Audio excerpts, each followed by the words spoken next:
Hi everyone, Olivia here from Manchester Unity Members Forum, and I'm joined by Sofian from Shaking Minds, and today in our Positive Mindset video series we're going to be talking about gratitude and how that can reduce stress in your life, what gratitude is and how it can increase your overall happiness. So I'd like to pass it over to Sofian and he will explain a little bit about himself and what he does with his work for Shaking Minds.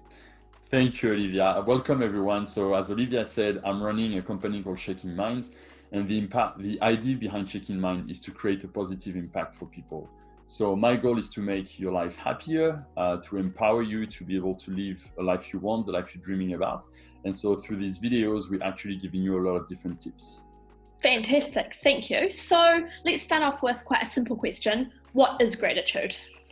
Well, so if we had a look of the two videos that we had before, like the first one was about meditation and the second one was about awareness.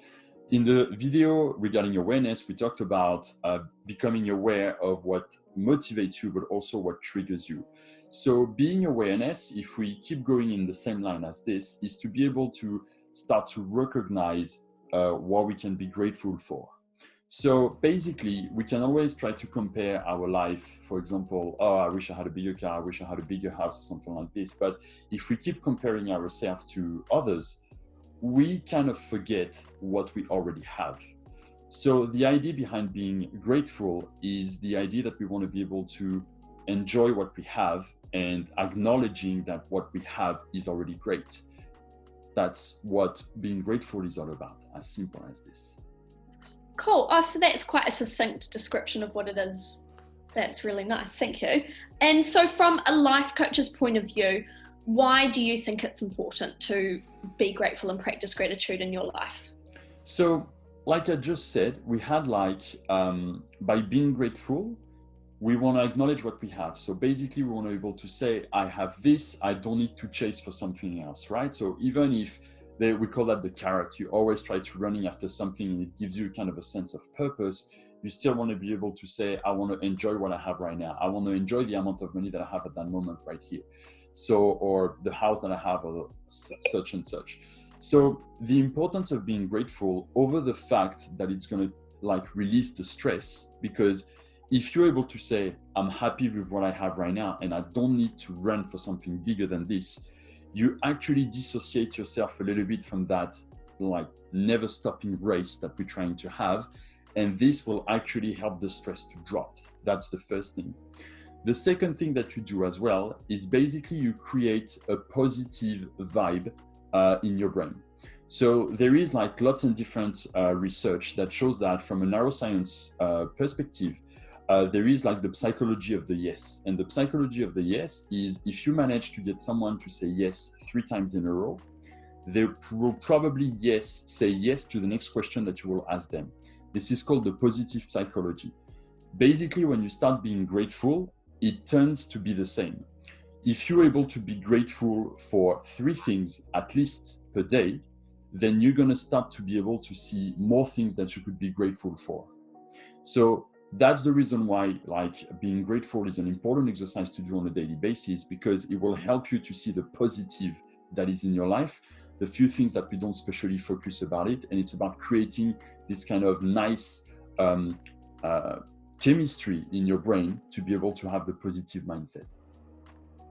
Fantastic. Is that a little bit like what we talked about in the last video about how if you are passionate about something and you put your mind to it, or even the example that we talked about when I bought my first car and then I started seeing all the same cars on the road. Is that the same with gratitude? If you start to practice it more, then you're going to see more opportunities to be grateful for? Yeah, exactly. So you simply tell your brain what to look for. And the little difference that you're going to have with the example of the car is the car is an object. So because it's an object, it's easy to point and everything. When you think about gratitude, you're not going to ask for your brain to look for an object. You're going to ask for your brain to look for a concept or to look for a feeling, if you prefer, the feeling of fulfillment. I am fulfilled because I can provide for my family. I'm happy to have this and such and such. And another thing as well is when you practice being grateful, it's also, although we're always looking for what's happening in the future, when you are grateful, you can also have a look at what was in the past.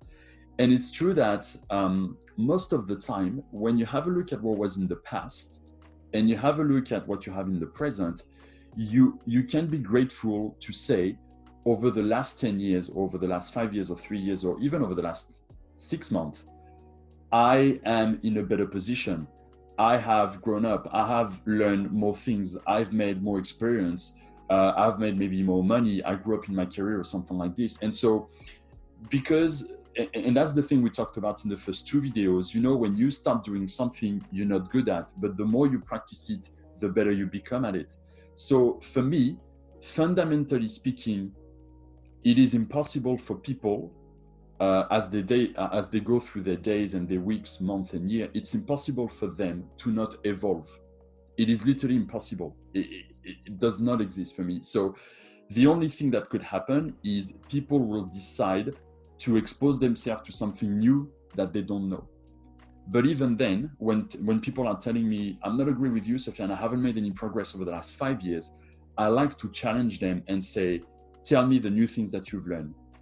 I have learned nothing. And I'm like, are you sure about this? And we try to dig a little bit, and we always find something where they actually got a little bit better, a little bit of this, a little bit of that.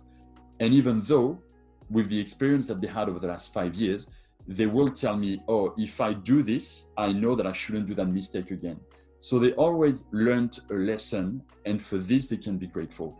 So gratefulness doesn't mean that we have to say, oh, I have a big car, I have a big house, I have money that I can go travel around the world and everything like this. Not at all. Gratefulness is to simply acknowledge the progress that we have made over the years. And that's about it.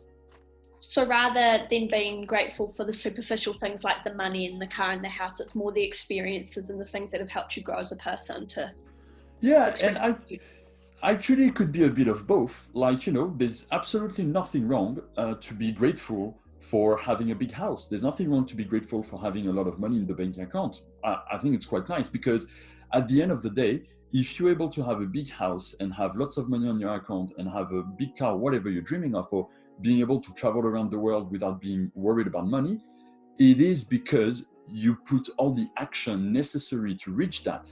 So not only you can acknowledge the house, the car, and so on, but you can also acknowledge the fact that you had the courage to make it happen. Yeah. So you took those steps to be able to be in that place where you've got the big house and all the money. Absolutely. And it's I think nowadays we live in a society that is very based on material things. We do put a lot of value on material things. And the problem is we have the idea of success is completely driven by the consumerism that we're going to have in the society, which is you need to have a big car, you need to have a big house and something like this. But in fact, success is a subjective definition. And because we focus so much on all these things that we see on TV and all of that and so on, we kind of forget that before we're able to have this material thing, there is a mindset. There is a mindset and there is a set of action. And at the end of the day, it's not the car. It's about the mindset that you're going to have. It's about the action that you're going to put in place. Because once you're able to have that, and you become strong at this and you become good at it, you can do whatever you want. You can do whatever you want. It's just that you know how to do that. So basically, I like to bring people back to the roots, which is forget about the material thing for a second and think about what have you done? How have you developed yourself on a personal level? What have you learned from all this experience that you had? So yeah, the experience is very, very important, because that will bring to all these things after that.